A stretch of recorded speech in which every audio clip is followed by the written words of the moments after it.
Comienzo con ejercicio 10 de la práctica 8, que es el único que había quedado sin hacer en los videos anteriores. Y el plan va a ser seguir una resolución que hizo Vicky en una de las consultas, que la tengo acá. Voy a moverla así rápido para cualquier cosa ponen pausa y la pueden ver. Pero básicamente ahora la voy a reescribir siguiendo esto e intentando no copiarme todo el tiempo, sino, o por lo menos poder explicarlo con cierta... no copia, no sé cómo decirlo. Pero que no sea solo copiarlo, ¿no? Pasa que es largo y es difícil de acordarme de los pasos. Yo lo intenté acordarme de los pasos leyéndolo un par de veces y no sé si es un tema de que yo no entiendo o es difícil acordarse pasos, qué sé yo. No es algo que haga a menudo, acordarme pasos de una demo. No es algo que esté en mis mayores intereses. Pero capaz esa es una excusa mía para no hacerlo, para no esforzarme. Porque digo, ay, no es lo que yo hago y entonces no me esfuerzo. Si me esforzara, capaz saldría. En fin, este es un intento de esforzarme y por lo menos intentar reescribir esto eh, de una forma que me sirva para aprender. Y no solo para memorizar, ¿no? No me interesa memorizar, sino me quiero entender cómo es el proceso de demostración de este ejercicio. Que por cierto es el más difícil o el más complicado de esta guía. Ahora, nos piden probar que un conjunto acotado A es medible el vez si solo si ocurre esto. Que para todo epsilon mayor a 0 existen conjuntos G abierto y F cerrados, tales que valga esto, y además que valga esto. Ahí tengo el vecino gritando, pero bueno, acá en mi casa también van a gritar. Y yo perdí la hoja que tenía, que creo que es esta ahí va. Bien, entonces esta parte de acá, vamos a empezar. Voy a empezar así. Y es acá y digo, tengo un conjunto A acotado. A es siempre acotado. Entonces lo voy a aclarar acá. A es siempre acotado. Entre paréntesis, tanto en la ida como en la vuelta. Y después acá dice, eh, probar esto. Ahora, A es medible. Mi hipótesis acá va a ser A es medible. Y ahora quiero probar todo lo que está ahí. Lo que sigue, ¿no? Todo de acá para allá. Ahora, probar que existe abierto y cerrado es como una boludez. Es bastante fácil. Porque si tengo algo que es medible, vamos a hacer así. A ver cómo lo puedo poner. Existe, a ver, ya me voy a empezar a copiar. Ok. Voy a definir estos conjuntos G y F a partir de un epsilon. Entonces digo, sea epsilon mayor a 0, existe, ¿cuál es el primero? Una F cerrado, bueno, un G abierto. Existe un conjunto G abierto, no me estoy copiando, estoy mirando para allá, pero lo tengo corrido. Tal que mude, no, perdón, es así. O sea, quiero G y que G contenga, va a ser así. G contiene A, así que es para allá. Abierto, el abierto es G, ¿no? Tal que, quiero decir que mude G es más grande. Así que voy a hacer mude G menos mude A va a ser menor o igual a epsilon. Entonces lo que digo es, digo que para cualquier epsilon que me des, existe un G que va a ser abierto y va a cubrir a este conjunto A. ¿Sí? Bien. Ahora, buen día, buen día. Ahora, lo que voy a hacer es decir, mira, esto de acá arriba lo voy a reescribir como mu de G. Como esto es positivo, puedo, bueno, si fuera negativo también puedo, ¿no? Voy a hacer esto así y me queda esto, ¿no? O sea, básicamente pasé para el otro lado y me queda una cota para mu de G. Bien, esto acá. Y además existe, voy a hacer lo mismo para F, un F que esté contenido en A, pero este F es cerrado, tal que, vamos a escribirlo de nuevo, no cuesta nada, mu de A menos mu de F sea menor o igual a epsilon. Y de nuevo, para esto voy a tener una cota, o una forma de escribirlo, donde voy a dejar mu de F de este lado, esto va a ser para después, perdón. A ver, necesito dejar mu de F de este lado, o sea, me va a quedar menos mu de F, y esto me va a quedar epsilon menos mu de A, y después voy a multiplicar por menos 1 y se va a dar vuelta este signo y me va a quedar así. O sea que voy a tener una cota por abajo de mu de A menos epsilon en este caso. Sin notar que la diferencia de esto y esto es en el signo y en el signo. En el signo este de igualdad y en el signo este del epsilon. Bien, listo eso. Sí, o sea, encontré, por lo menos sé que existen G y A, G y F, tales que valga esta partecita de acá. Hasta ahí está todo bien, era la parte fácil, pero ahora falta ver esto. Falta ver que esto es así. Bien, lo que puedo decir ahora es que si tengo A, si esto es A, voy a dibujar A. A ver, no voy a hacer esto ahora. Bien, lo que quiero hacer es G menos F, ¿no? Ahora sí voy a pispear porque no quiero mandarme cagada. Bien, G menos F, así que escribo G menos F, lo puedo reescribir como G intersección F complemento. Sí, siempre puedo hacer. Y además esto lo puedo reescribir de nuevo como G intersección, F complemento, intersección, A, unión disjunta, esto mismo, pero unión A complemento. Intersección A complemento. Entonces la idea acá es la siguiente. Si yo tengo un conjunto que es R y R está dado por A unión disjunta A complemento, entonces puedo hacer esto, ¿sí? O sea, es lo mismo que acá, por ejemplo, hubiera puesto un paso capaz anterior a esto, podría haber sido el siguiente. Voy a dejar esto así, así no me ocupa tanto lugar, pero acá lo que puedo decir es que esto es igual a esto intersección R, porque R es el todo, ¿no? Entonces, o sea, este paso no me cambia nada, este que estoy haciendo acá, de intersecar con R, pero lo que me permite es decir que esta R ahora vamos a hacer así, intersección, y esto va a ser unión disjunta, A complemento. Esto va arriba y bien. Entonces lo que hice acá fue, mira, agarré esta R que tenía, que era todo el espacio, y ahora lo reescribí como una unión disjunta entre dos cosas. Y lo que me permite eso es hacer una especie de distributiva entre lo que tengo acá y lo que tengo acá, ¿sí? Porque puedo hacer eso entre conjuntos, es una operación válida, y separar estos A y A complemento en dos partes, en la parte derecha y la parte izquierda, y además lo que voy a tener es que como estoy con una intersección acá, ¿sí? Como esta es una intersección, la unión que tenía disjunta acá va a seguir siendo disjunta. ¿Sí? Y eso está bastante bueno, porque ahora lo que me permite es, mira, puedo agarrar y decir que esto de acá, vamos a hacer así, lo separo en partecitas, y digo, ¿cómo? G incluía A, ¿sí? Así lo creé. O sea, el A siempre va a estar metido en G, entonces es como A está metido en G, entonces, sobre lo abajo, entonces A intersección G es igual a el más chico de los dos, que es A. Y acá, como también parecido, como F está metido, a ver si no me equivoco, F está metido en A complemento, perdón, F está metido en A, y si tomo complemento, entonces A complemento va a estar metido, o hagamos así, no sé cómo queda mejor, F complemento, esto se da vuelta cuando tomo complemento, está metido en A complemento, perdón, A complemento está metido en F complemento, entonces, ahora sí, cuando hago F complemento intersección A complemento, como está ahí arriba, como está acá, lo que tengo es que esto es lo mismo que el más chico, que es A complemento. Así que esto es A complemento. Sí, está bien, creo. Sí, sí. O sea que en este caso me deshice el G para lo que tenía acá arriba. Perdón, me deshice el F complemento que tenía acá arriba. Y en este caso me deshice el G. Entonces esto de acá voy a tener G intersección A complemento es A, así que me va a quedar A intersección F complemento, unión disjunta, y acá tengo el F con el A este desaparece, este G se desaparece y me queda G intersección A complemento. O A complemento intersección G. Y esto acá, ¿qué es? Esto de acá es, volviendo a lo que había hecho antes, como arranqué de acá a acá, vuelvo para atrás, me queda A menos F, unión disjunta, y esto lo puedo dar vuelta, así que así me queda G menos A. Entonces obtuve que G menos F es igual a A menos F, unión disjunta G menos A.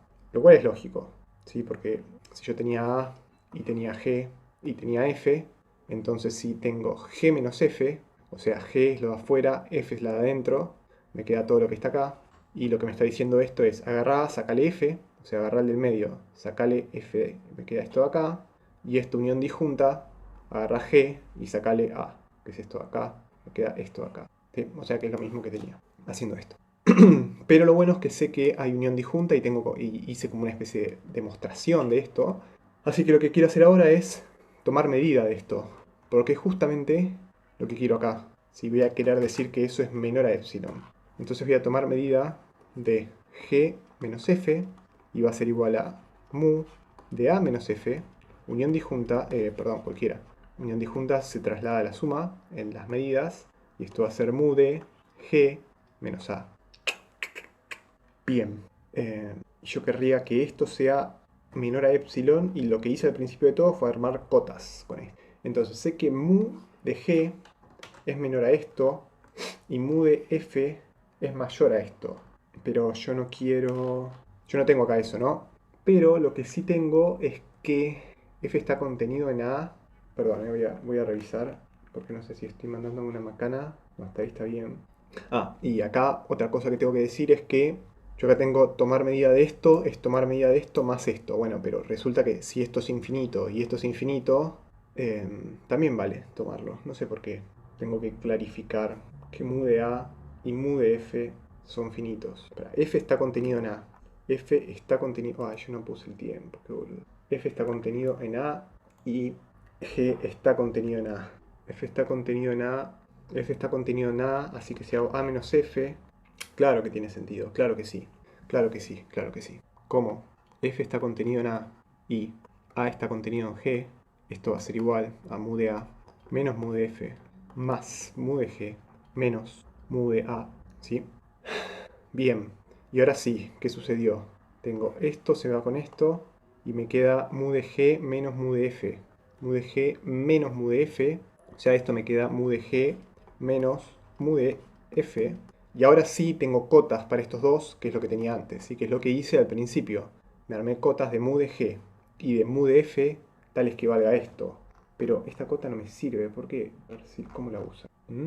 Medio raro esto, ¿eh? Medio raro, medio raro. Estoy viendo esto. O sea, ya la cota, acá hay spoiler, ¿no? El spoiler es que epsilon, no voy a usar epsilon, sino epsilon sobre 4, pero no importa. Y acá tengo que, la cota acá es por abajo, no es por arriba. Esta sí es por arriba. Entonces después cuando hace esto, que es donde estoy yo ahora, ella dice, mira, este mu de A se va con este mu de A, o no, o será distinto, a ver. También capaz puedo cambiar el mu de A como mu de F más bla bla bla. Y tengo este, pero se me van a ir. ¿Qué hace? ¿Qué hace? Bien. Bien, voy a hacer hasta donde pueda. Entonces, mu de G es el primero que tengo, es esto acá, ¿no? Entonces, voy a decir, ¿cómo? Se da esto acá. Ups, me repasé. Además tenía que mu de G es menor a este y mu de F es esto acá. Ah, ahí va, ahí va, ahí va. Ahora sí. Esto voy a escribirlo abajo, así, y voy a poner que esto es menos. Vamos a hacer así, ups, ahí va. Esto va a ser así, así, así. Y voy a decir, mira, menos, voy a multiplicar todo por menos 1. Así que me va a quedar así, y esto me va a quedar menos, y esto me va a quedar más. ¿Sí? Ahora sí, ahora sí, ahora sí, ahora sí, tiene algo que me convence más. Entonces tengo una cota para mu de G y otra para mu de F. Así que voy a poner una estrellita acá. Mejor la estrellita va a ser acá. Así que sigo con la estrellita. Y me queda que mu de G va a ser igual a... Perdón, esto va a ser así desde la estrellita. Y esto va a ser mu de G. No, seamos... Bien, voy a acotar por arriba. Y así queda más claro. Entonces, mu de G va a ser igual a mu de A más epsilon. Y menos mu de G va a ser menos mu de A más epsilon. Ahí va, ahí va, ahí va. Y esto acá es igual a epsilon más epsilon. Y esto quiero que sea menor a epsilon. Entonces voy a hacer así. Y esto va a ser menor a epsilon. Y esto va a ser epsilon sobre 4, epsilon sobre 4. Y entonces esto es menor a epsilon. Y acá también tengo epsilon sobre 4, epsilon sobre 4. O sea, voy a dividir todos los epsilon por 4. Que puedo hacer eso porque es como lo definí, ¿no? Existe un epsilon mayor a 0 tal que valga esto. Y como vale para todos, entonces en particular va a valer para los epsilon que sean divisibles por 4. Mentira, que epsilon divisibles por 4. Para los epsilon después de dividirlos por 4. O sea, cualquier real dividido por 4 es un real, así que está entre los todos epsilon que tenían un principio. Bien, creo que no me olvidé ninguno. A ver si hay un epsilon que me perdí. No. Bien, entonces, ¿qué hice? Armé cotas para mu de G, mu de F. Los dos existen porque es medible, así que desde acá puedo decir que existe estos conjuntos. Y llegué acá hasta que esto es menor a epsilon. Y que era esto acá era mu de G es menor a epsilon, que es lo que quería. Tuki, listo. Falta la vuelta. Veamos, la vuelta es la siguiente. Esto sí, me voy a copiar del enunciado más que nada, que es, ahora A no es medible, quiero ver qué A es medible. Entonces tengo, para todo epsilon mayor a 0, existe f y g, tales que f esté incluido en A, esté incluido en G, con f cerrado y G abierto, y además mu de G menos F, G es el grande, G menos F es menor a epsilon, para todo epsilon mayor a 0. Esto es lo que tengo y quiero ver qué. Quiero ver que A es medible. Quiero ver que A es medible. A es medible. Bien. Bien, esta es la parte difícil del ejercicio. Entonces, hago así, así, así. Vamos a agregar una hoja que seguramente voy a llenar. Y voy a poner acá, pim pum pam, para ver que no esté metiendo la pata bien. Así. Y digo, para todo epsilon mayor a 0, bien. Bien, y acá viene el truco. Sí, acá viene el truquete. Dice, para cada n en los naturales, defino epsilon sub n, que va a ser igual a 1 sobre n. Y voy a decir que, para cada de los naturales defino epsilon sub n como 1 sobre n, y sé que esto vale, ¿sí? Y usando hipótesis, puedo decir que existe fn cerrado y g de n abierto, tales que vale lo que vale la hipótesis. Así que esto es así, tales que, así, para fn, esto tiene que estar incluido en a, y esto tiene que estar incluido en g de n, y además mu de el grande que es g de n menos fn sea menor, y ahora sí, a epsilon n. O sea, lo que hice fue, voy a decir, para cada n de los naturales, definí dos conjuntos fn y gn que cada vez se aproximan más entre ellos, por esto acá, ¿no?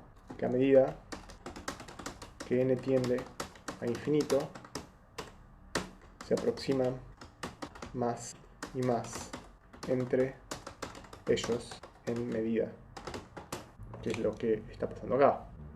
Bien, ¿y para qué me sirve eso? O sea, lo que digo es, tengo este conjunto así, bueno, no lo voy a hacer tan feo, voy a hacer algo así, así, y voy a tener A y una más que va a ser B, voy a hacerlo más exagerado. Cuando n tiende a infinito, esto acá, que esto es G, vamos a hacer así. Como este es abierto, lo voy a poner así. Ahí va. Tengo G, tengo G, tengo F, tengo F, F es cerrado, y este es A. Este de acá es A, este de acá es A. Y G en realidad iría adentro. Para sacarlo lo voy a achicar, así que chao. Bien, entonces a medida que n tiende a infinito, la diferencia entre F y G se hace cada vez más chica, ¿no? Porque la medida se hace cada vez más chica, la medida de la diferencia. Y con eso, a ver si puedo escribir, si puedo dibujar. Bien, esto acá es epsilon n.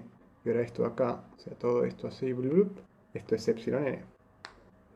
Y esto tiende a 0 cuando n tiende a infinito. Y esta g de acá. O sea, lo que tengo son dos conjuntos. Estoy en R, sí, podría verlo como intervalitos o como suma de intervalos, pero bueno, acá lo estoy viendo como R2 porque es más lindo ver estos conjuntos como algo así. Porque si no tendría que pensar en que estoy hablando de intervalos, pero también puedo estar hablando de intervalos junto con otras cosas y que son más raras, entonces puedo hablar de algo más general como si fueran conjuntos y después. Y lo que tengo es esto, ¿no? Tengo como que las paredes F y G que están alrededor de A se aplastan sobre A y más allá de A no van a poder pasar, porque A es como la cota. Así que lo que hago con eso es como que defino este proceso acá en el que se achican las distancias entre los dos. Y eso ahora lo voy a usar porque voy a decir así. Voy a decir llamo, y ahora voy a llamar B a este conjunto que va a ser la unión de n los naturales de los abiertos, no, de los cerrados. O sea, de los cerrados, de los que están acá adentro, esto es Fn, esto es Gn, esto es Gn, esto es Fn, de los Fn, sí. Y esto está en los medibles, pues unión de medibles es medible. Y Fn era medible, por cómo lo definí. No, Fn es medible porque F es cerrado. Fn es cerrado. Pues unión de medibles es medible y Fn es cerrado. Y Fn es cerrado. Y por lo tanto, Fn está en los medibles. Ahora, con esto, ¿qué sé? Además sé, Fn está metido en A. Entonces, esta unión está metida en A. O sea que B está metido en A. ¿Sí? Bien. Y ahora lo que voy a querer ver es esto. Voy a decir sí. Ahora, vemos que, esto lo voy a agregar, vemos que puedo escribir A es igual a menos B, o sea, menos todos los de adentro, unión B, ¿sí?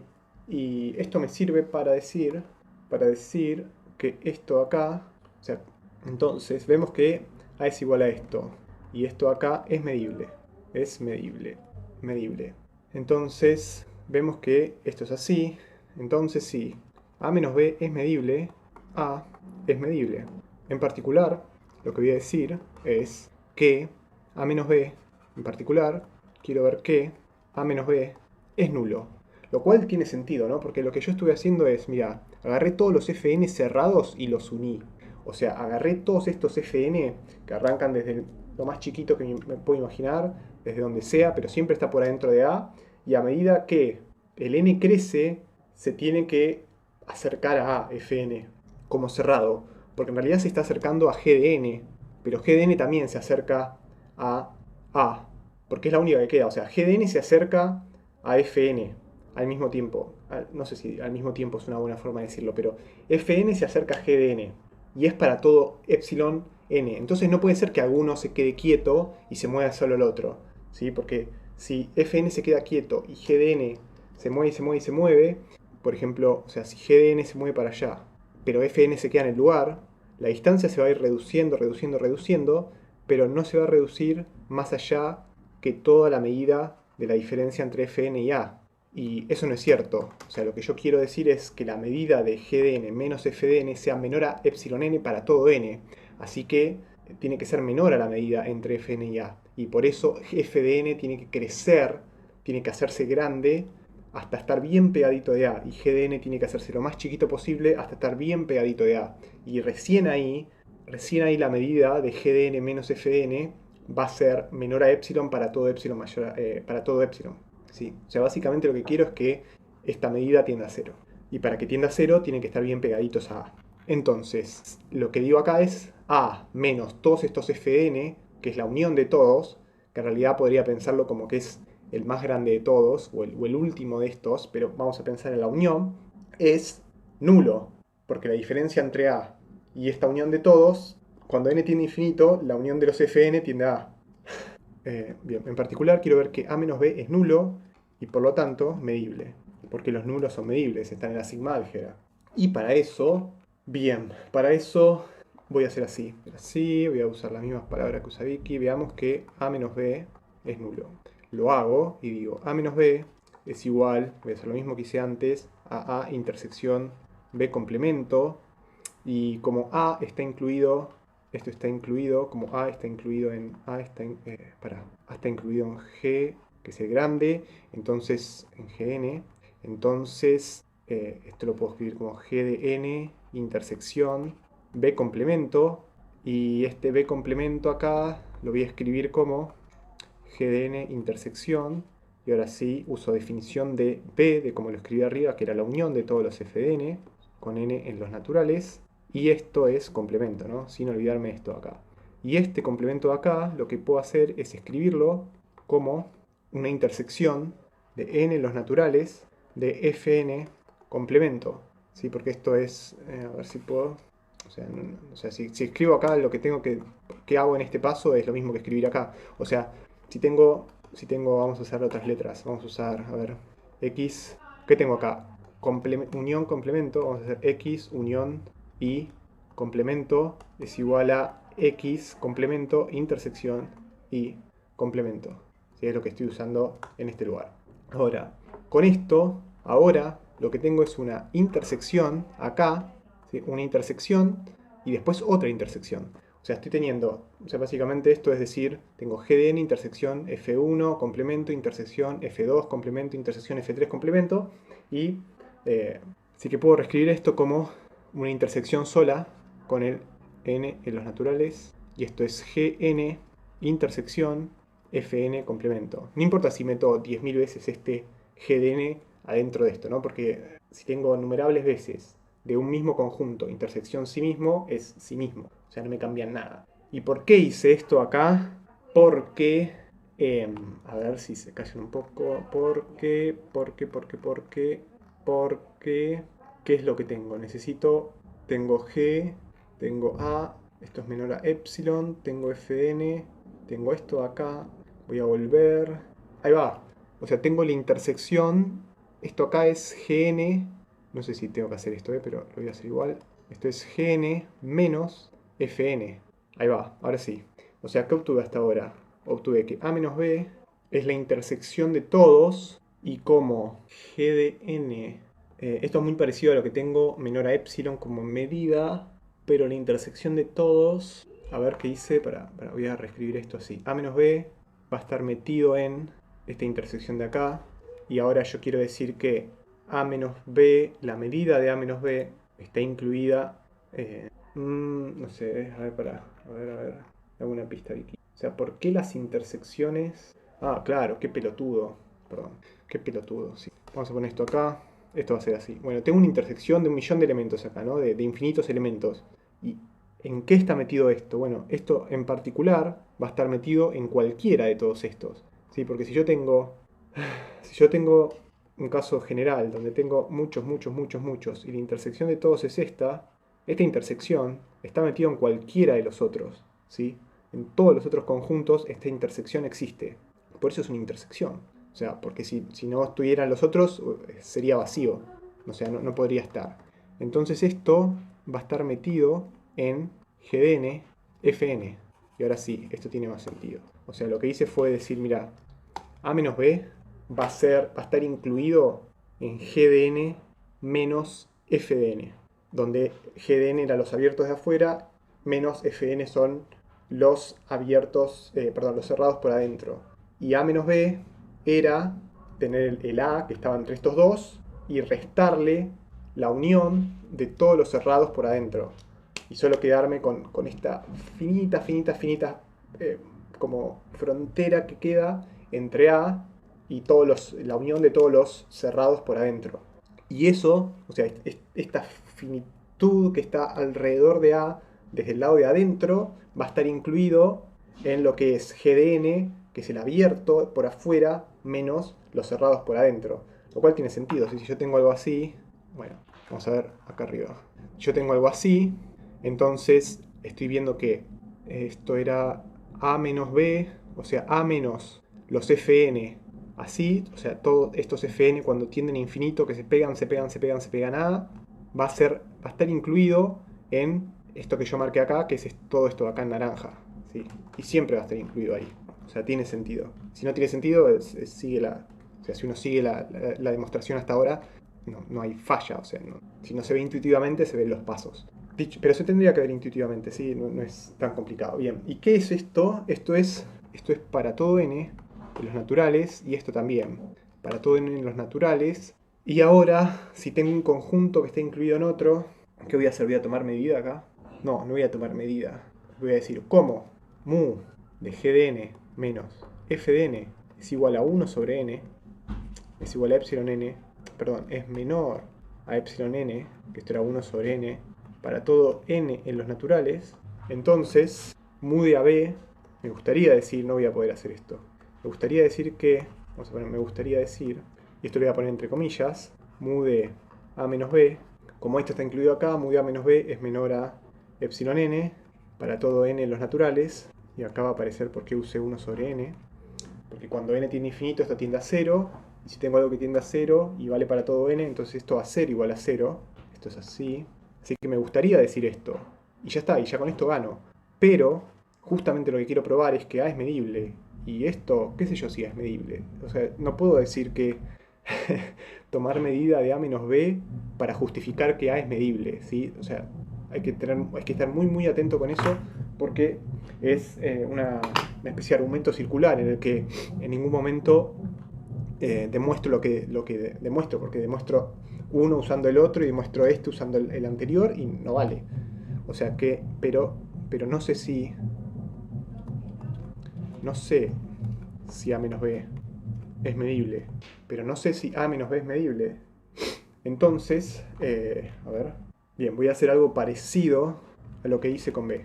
B era la unión de n en los naturales de los Fn, así que defino, esto es B, le pongo C, no, D le puso ella, D va a ser igual a la intersección de n en los naturales de G de n. Ahora yo no quiero la unión de los G de n. ¿Por qué no quiero la unión? Porque recuerdo que son los que están por afuera. Y si yo agarro la unión de los que están por afuera y después los voy achicando, los achico, y digamos que este de acá es A, cuando hago la unión de todos estos me queda todo. Yo no quiero todo, yo quiero solamente el último cachito. Lo mismo acá, ¿no? ¿Por qué la unión y no la intersección? Bueno, porque estoy arrancando algo chico y lo voy haciendo crecer. Y quiero todo esto. En este caso quería todo, en este caso solamente quiero lo que está más hacia el centro, los más chiquitos. O sea, me quedo casi con el último, podría decir, aunque no tenga último porque son numerables. Pero con esto lo que tengo es que D, defino D y C, que como A está incluido en G de N, para todo N, entonces A está incluido en D, A está incluido en D, que es la intersección de todos. Y bien, y acá, con la misma argumentación que antes, voy a decir esto, con la misma... A mí no me sonó más el pomodoro, claro, que no arrancó, pero bueno, hablé como hace una hora. Con la misma argumentación que antes, voy a decir que A menos B está incluido en B menos D, no, D menos B, o sea, D es el grande, D menos B, que es igual a D intersección B complemento, y notemos acá que esto es medible, o sea, D es medible, este D es medible, entonces tengo D que es medible, B complemento es medible, entonces esto acá es medible, esto acá es medible, y este D intersección B complemento, con la misma argumentación que antes, puedo decir que esto es así, que esto está metido en lo que hice acá, ¿no? Es lo mismo que hice acá arriba. O sea, que A menos B está metido en Gn menos Gn intersección Fn. Esto está metido en Gn menos Fn. Y para todo n, sí, para todo n en los naturales. ¿Y para qué me sirve esto? Acá viene la tremenda parte. Tengo que, con la misma argumentación que antes, obtengo esto. O sea que A menos B está incluida en D menos B, que está incluida en Gn menos Fn. Y tengo que... a ver, voy a ir por partes porque si no... Como D intersección B complemento es medible, entonces D menos B es medible, porque son lo mismo, son dos formas de escribir lo mismo. Y entonces... y además, D menos B está metido acá, está incluido en Gn menos Fn para todo n en los naturales. Y como tengo esto acá, ahora sí, D menos B es medible, esto era medible, así que voy a decir que mu de D menos B, o sea, todo eso para decir que era medible, tiene que ser, como está incluido, menor o igual, sí, está bien, menor o igual a mu de Gn menos Fn, pero esto era justamente, esto era menor a epsilon n, que era igual a 1 sobre n, y esto vale para todo n en los naturales, porque en ningún momento perdí generalidad. Entonces, ahora sí sé que, por lo tanto, esto es nulo, ¿sí? Porque este es nulo, cuando n tiene infinito, o sea, la medida de esto es igual a 0, ¿sí? Porque si tengo algo que es menor a 1 sobre n para todo n en los naturales, en particular, eso vale 0. Y ahora, como esto mu de db es igual a 0, entonces es nulo. Quería ver cómo zafás, ¿no? Porque hasta ahora es cómo zafás de decir que... Mira. Digo, entonces esto, D menos B, es nulo. ¿Y cómo? Lo que mostré arriba era esto. Acá. A menos B está incluido en D menos B. A menos B está incluido en D menos B. Entonces, A menos B también es nulo. Y por lo tanto, A menos B es medible. Entonces, listo, ya está. Ahora sí tengo lo que quería, que era que, como A menos B es medible, vamos a hacer así, finalmente, seguramente en un ejercicio así en la cosa, porque no puedes, en el parcial, porque capaz no. Finalmente, como A es esto, y esto está en M, que es lo que acabo de mostrar, y esto está en M, que es lo que acabo de mostrar, finalmente, como entonces, A es medible. Y fin de la demo. O sea, todo esto fue para decir que A era medible partiendo de que se cumplen estas cosas de acá, ¿sí? O sea, viéndolo gráficamente tiene sentido, pero es difícil y de darse cuenta porque son varios pasos, y como que una de las cosas más importantes acá es que para usar que es medible, para concluir que es medible, usamos un montón que el conjunto nulo. O sea, porque los nulos no necesariamente tienen que ser...